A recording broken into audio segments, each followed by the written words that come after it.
My name is Suzanne Sload, which was my name in high school. This is my great friend Dan Gresham, who married my best friend, Judy Blankenbaker. So, my name is obviously Dan Gresham. And? I moved to Rockville from Washington, D.C. with my parents, obviously, I don't remember the year, but I can tell you it was in the third grade. And moved to Rockcrest. 54.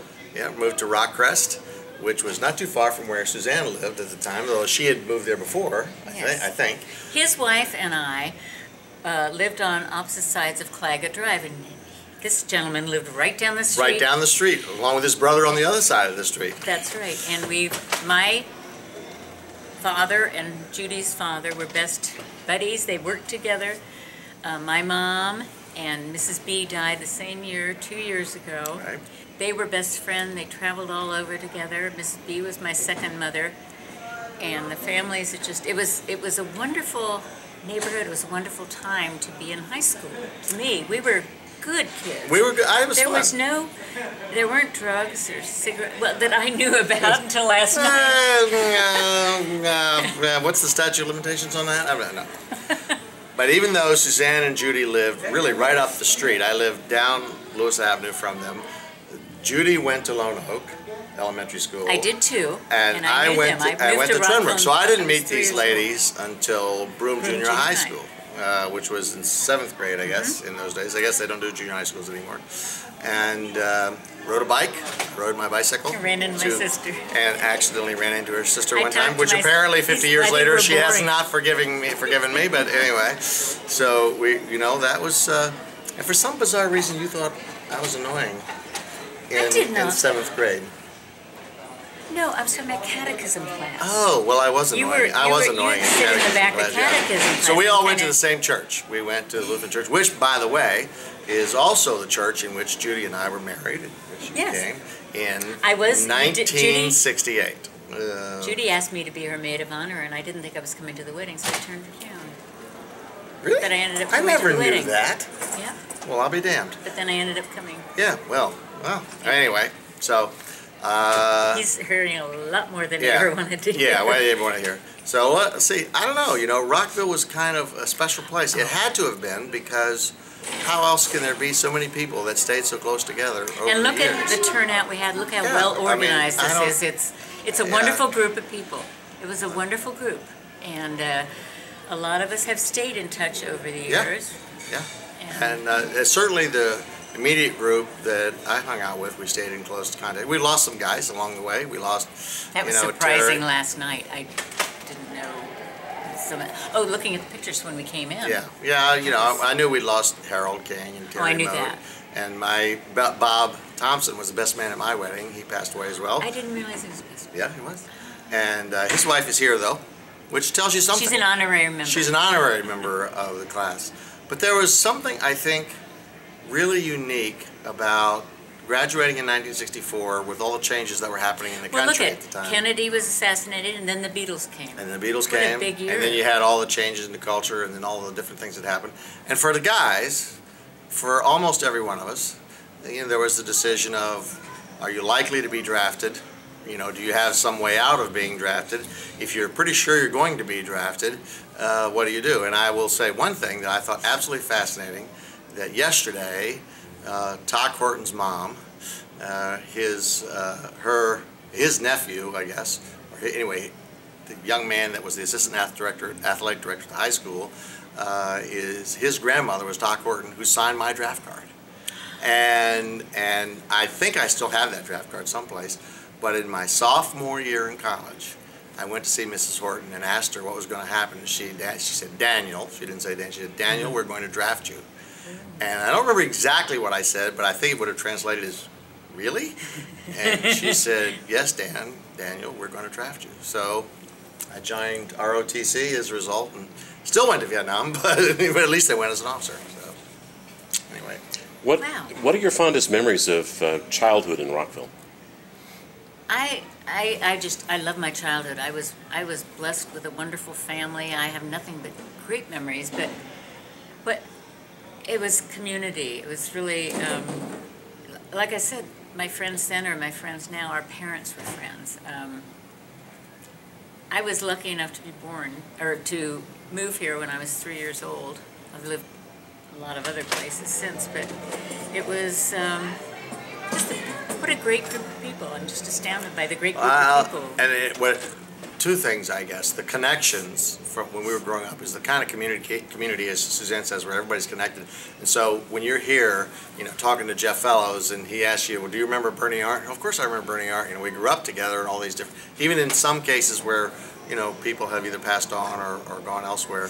But one of my specific best memories, because it seemed like it snowed more when we were kids. I'm sure that's just memory. Yes, we got school days. Yeah, but right down off. the street from where I lived on Lewis Avenue, there was this huge hill. Of course, you go there today, it doesn't seem like such a big hill. It was huge. Parish Drive. Don't you think and the Claggett city Drive would, was the city would close that street.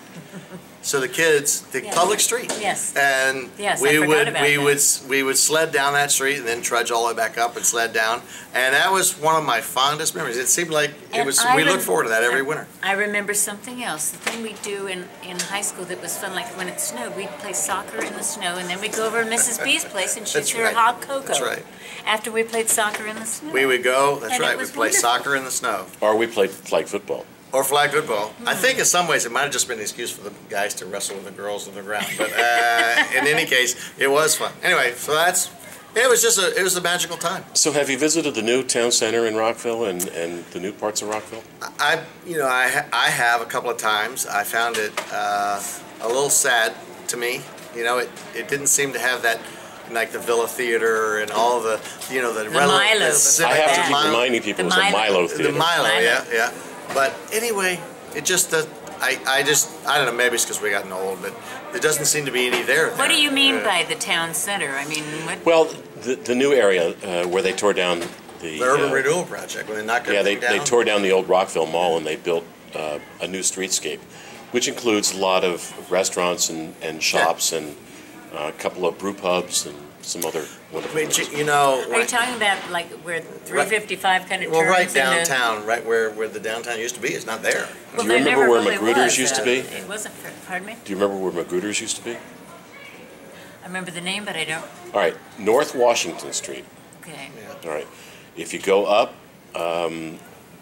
through the mixing bowl and you stay on 28, you go to North Washington Street and turn right, you go into the new town center. I do remember where Magruder's was. Yeah. Okay, that's, Yeah. okay, no. But Judy and I ended up living in Connecticut, which has got a lot of small towns with town centers. And I think with 20/20 hindsight, who could have known at the time? But if Rockville had kept its town center the way it was, okay, and renovated it, it would have been an even more vibrant community with a town center that everybody would come to. There'd be shops there, and I mean, towns like New Canaan, Connecticut, and Greenwich, Connecticut, and all those kind of towns have that. And if we had kept that, that's what Rockville would have been. But I think, who knew? I mean, that's 20 years, 20 years, 50 years looking back, but they've tried to recapture that with the new town center. Yeah, I know that, but I'm just sort of filling in all those years. So who knew? Who could have known? You don't worry about it, but certainly, I mean, it's an economically, I would assume, an economically strong town. Now there's so many stores, so many Now that people. they have bag taxes. Yeah, I don't know about this bag tax. So what stories do you have from school? I don't really, I was a good kid. We were all good kids. Yeah, but you played flashlight tag at the Civic Center, surely. We used to go, I don't know who would ever arrange it, but there would be 20, 30 kids, 40, 50 kids would go to the old Civic Center, the big grounds there, and sneak in and run around and, quote, play flashlight tag. No, I don't know anything. Well, believe me, it happened. And then sooner or later, somebody would call the cops, and then we'd all race away. I was not there. Because you were a good kid. Yeah, but Judy wasn't there either, was she? No, she was a good kid, too. But anyway, flashlight tag at the Civic Center was, I certainly remember that. Do you remember senior year going out on Falls Road and setting fire to that mansion that was abandoned? That I didn't do. You guys, man. Now I can tell you that John Copenhaver, Bill Redkey, me, Dean Merrill, we ran a bunch of stuff up the flagpole, and they threatened not to let us graduate.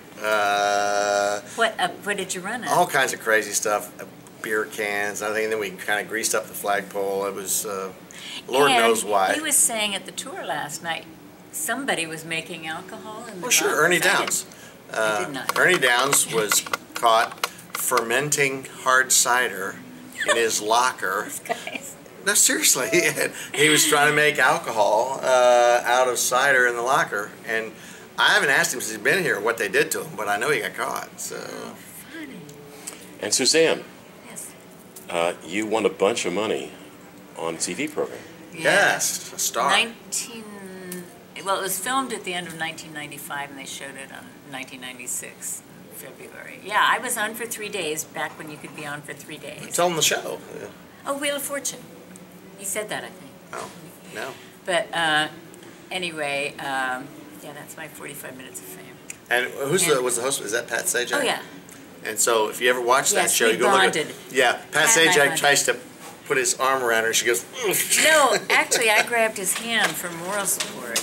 But anyway, I haven't watched it since. And they tell you when you go in there, you don't want to watch it anymore, probably, and I don't, because it's my show.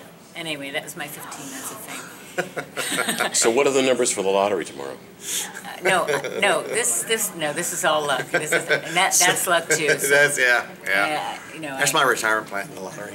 Hasn't worked Yeah. out so well. Well, thank you very much. All right, Thomas, Thanks for Gosh, thank thank you. you.